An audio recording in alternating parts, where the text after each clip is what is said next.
So we had a pretty stacked NXT show this week with the NXT Women's Championship final going on, and also Sheamus coming over as a special attraction to NXT to face a member of the Wyatt family. Plus we had the debut of Tyler Breeze, aka Mike Dalton from FCW, as a lot of you guys may know. So we had a pretty stacked up show, and I thought overall the show this week was pretty solid. Some may call it good. I'd call it a solid to good show personally. I'd like to hear your thoughts on the show down in the comment section below. Also in the description box below, there will be a link for the NXT show in case any of you newer viewers out there want to check the show out, and I highly recommend you do. I was really looking forward to the final of the NXT Women's Championship tournament between Emma and Paige, and the video package we had at the start of the show really did excel this to me. You had what I thought was a very good video package highlighting both Emma and Paige and how they got to the final and their thoughts on each other and their thoughts on getting to the final. And I just think this video package was a nice way to start the show, nice way to start off the pace of this show. And, you know, presentation is generally something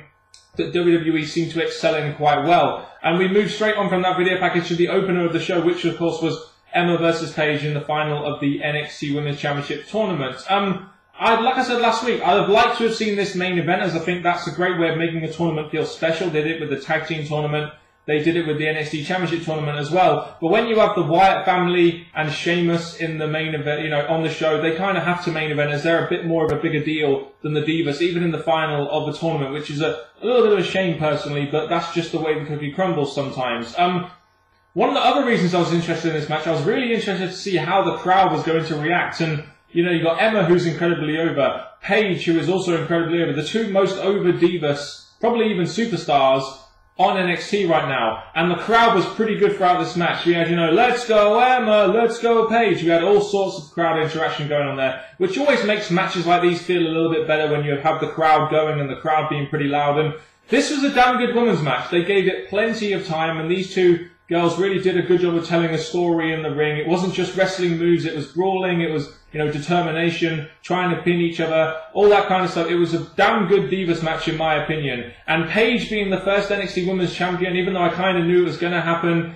I'm completely fine with this. Even though at one point in the match I was actually rooting for Emma, even though my favourite Diva has always been Paige on the roster, there were some points that I was actually rooting for Emma, which I think goes to show you how strong that gimmick and how strong that character is right now in NXT. And they even had the nice stamp of approval at the end with Triple H, Mr. COO, coming out and giving Paige the stamp of approval by holding up her arm and the belt. So I thought, generally, Paige, you know, this was a damn good match. They set it up pretty well with, even though the tournament was sort of underwhelming, I think we had a very good final and a really nice way to start the show with Paige being the first NXT Women's Champion. And you saw the emotion on Paige's face when all the Divas entered the ring and when Triple H was in there as well. So a nice moment to start the show.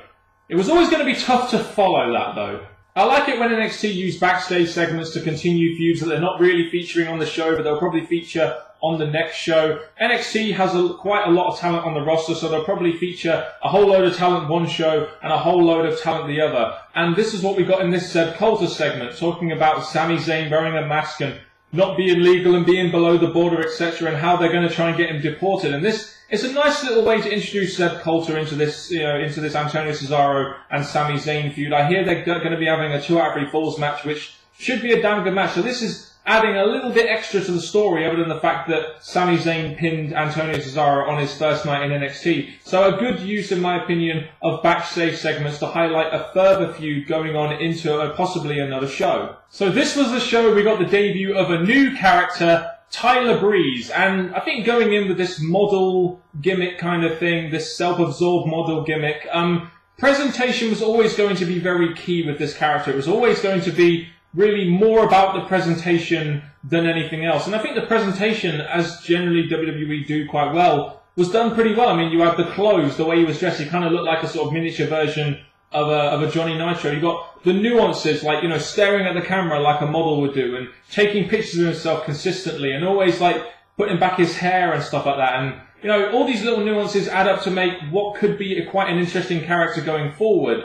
He had a match with a jobber, and he ended up beating the jobber as well, even though the jobber did get a little bit in. I can't remember the jobber's name, but basically this is just all about the entrance and all about, you know, establishing the gimmick and the character that is Tyler Breeze. You know, I can't really give massive opinions on it or whether I like it or not, but it was presented in a very unique way. And to me, it just seems like a sort of miniature, sort of more, you know, just a more concentrated version of like a Johnny Nitro gimmick to me. In my opinion, as soon as the Wyatt family go onto the main roster, which they are right now, the tag team division in NXT is going to be quite stale. I mean, you're left with Corey Graves and Adrian Neville, maybe the Barbecue Boys, maybe some put-together tag teams that they might have. So the tag team division really needs some new tag teams, in my opinion. And this is where the Ascension come in. You've got Conor O'Brien now, and you've got Rick Victor. So they're now together as a tag team, and they face two jobbers on this show, and obviously they won in very quick fashion. And this is the answer to the tag team division, in my opinion, in NXT. You've got the Ascension, a very unique heel tag team gimmick, and, you know, with the tag team division being a little bit stale as it is, I think the Ascension are really needed to be brought into the tag team division right now. At least use them in some kind of way and in some kind of feud, and at least have them do something this time when they rise, whereas last couple of times they didn't really do all that much. So at least this time have them rise and maybe win the NXT Tag Championships or something. But the Ascension gimmick is another one of those gimmicks on just much like the Wyatt family and Biggie Langston that I really wanted to see down the line at some point on WWE TV to see how they would portray it. But the Ascension gimmick is one that I have always quite liked ever since I first started reviewing FCW, and I think that going after the tag titles, in my opinion, would be the best way forward for the Ascension gimmick. While, you know, you wouldn't have them in jobber matches, you'd actually have reason for them to be on the show every week. So I've had a couple of requests from some people who want me to talk about this whole Cassius Ohno being in trouble with WWE. Apparently the reason why he's been taken off TV and why they did this injury angle and why we haven't seen him on TV all that much, especially after that great feud with William Regal not just a couple of months ago. You know, apparently they were going to be bringing him up to the roster at some point soon, but now he's been taken off, and it's because apparently he's very hesitant to weight train and work on his physique, which is something that I believe Triple H, who is running NXT right now, wanted him to work on in order to bring him up to the roster. And all I can say really is, you know, you kind of got to do what the company says, or else it's just not going to work for you. I think Cassius Ohno's physique, for me, looks fine, but apparently that's not what WWE want. And if you don't do what they tell you to do, then they're going to punish you. And this is exactly what's happened to Cassius Ohno. I hope to see him back on TV at some point soon, and I hope that he does go and try and work on his image if that's what he needs to do, because I would really love to see a guy like Cassius Ohno on the roster, whether it be in a singles ranks or in some sort of tag team ranks. You know, I really thought our main event this week was going to be Sheamus versus Bray Wyatt, and I was really gearing myself up for Sheamus versus Bray Wyatt, and then I found out that it was going to be Sheamus versus Luke Harper, and I was kind of like, ah, this is kind of a match I really wanted to see, but Sheamus versus Luke Harper, not a big man match. I mean, you've got Luke Harper, who is a massive guy on the NXT roster, and Sheamus, who is quite a big star, you could call, in WWE. So Sheamus is treated as a somewhat special attraction on NXT, which does make the show feel a little bit more special when you have a guy like Sheamus on there.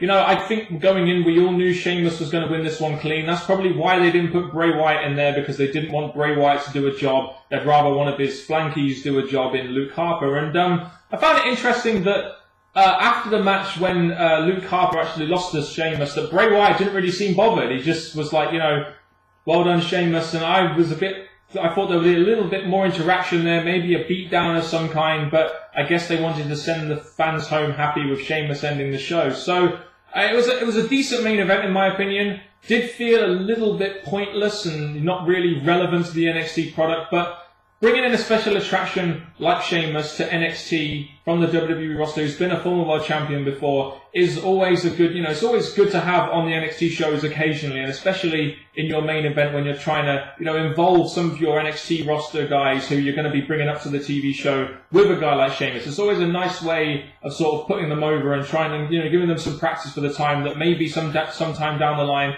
the Wyatt family may feud with a top babyface like Sheamus on WWE TV. So like I said at the beginning of this video, I thought this was a rather solid to good show. I mean, the NXT Women's Championship final, I thought was a very good match, and I was glad to see Paige pick up the win there. You know, I felt the Tyler Breeze presentation was done pretty well. I'm looking forward to seeing what the Ascension do going forward, and will they actually rise this time, hopefully for the NXT Tag Team Championships. And Sheamus versus Luke Harper was a decent main event, even though it didn't really seem to have too much relevance here and there. I'm also looking forward to seeing Antonio Cesaro versus Sami Zayn in a 2 out of 3 falls match. That should be a damn good match, and apparently a lot of people have been saying some real positive things about it, so I cannot wait to see that match. And that match should definitely main event NXT when it happens. So give me your thoughts on some of the characters that I talked about in here, more specifically Tyler Breeze, Ascension, Paige. Sheamus and the Wyatt family, etc. And also give me your thoughts on the NXT products and the show as well down in the comment section. I've been